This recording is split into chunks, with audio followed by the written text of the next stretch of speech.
Well, let's get right into it. We begin with the UDA grassroots elections, where it has kicked off well in Homa Bay County despite rains in that particular region. Over 16,000 candidates are set to know their fate later after the closure of the 402 polling stations across the 8 constituencies in Homa Bay County. Our reporter Bramwell Bwire is in Karachuonyo constituency in Homa Bay County and is joining us live for updates on the process thus far.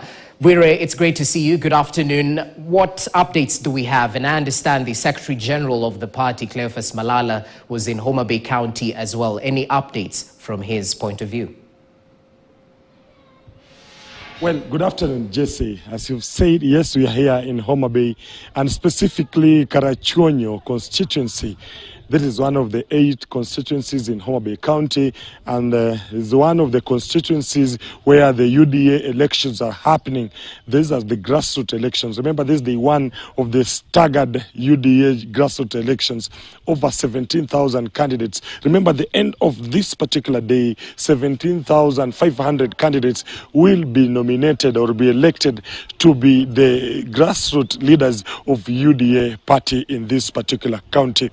Homa Bay County has 8 constituencies, has 40 wards and has 402 polling stations where these elections are taking place. This is Omolo Agar Primary School where most of the activities have been taking place. This is one of the leading polling stations as per the last general elections, according to people who voted in President William Ruto in Homa Bay County. Something I have to tell you, just Regis, that a few minutes ago, we heard the UDA Secretary General Cleophas Malala in this particular station, and he was speaking on what is happening across the 5 counties that are hosting this having these particular elections. And the worst affected is Nairobi, where he was talking about 2 to 3 incidences that have not really been in tandem with what the laws they laid some few days ago. And he's saying that he was asking for the UDA supporters to remain vigilant and to be a bit patient with the party as it sorts out the issues that have been raised in that particular area.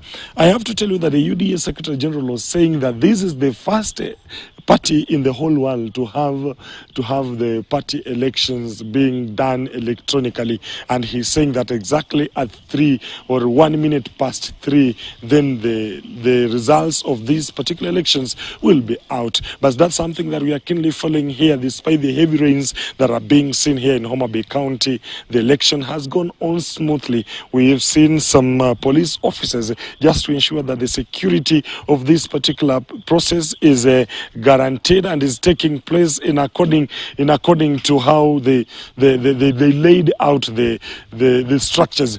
But I have to tell you another thing is that if these elections, the grassroots election happens well in this particular region, then it might turn out to be a game changer of the political scenario that has always been seen in this particular place. Remember, ODM party has postponed its election that was slated for tomorrow, that is in Siaya. So should this party primaries, party election, grassroots election happen to success, then UDA party might have scored in terms of preparation for party planning. So just these are some of the things that we're following in closely. The UDA Secretary General has moved to Busia County, where we're also having a similar process. Also in West Pokot, a similar process is happening. Then that is in Narok and then in Nairobi. So we'll be following keenly from here, going to move to Homa Bay down to the party headquarters just to follow up and see exactly how the grassroots elections are taking place in the all 8 constituencies of Homa Bay County. Jesse. Curious, in terms of the turnout, the party members who are set to vote, how's the turnout so far? Because as you mentioned, this is an area that's predominantly associated with the ODM party. How's the turnout so far?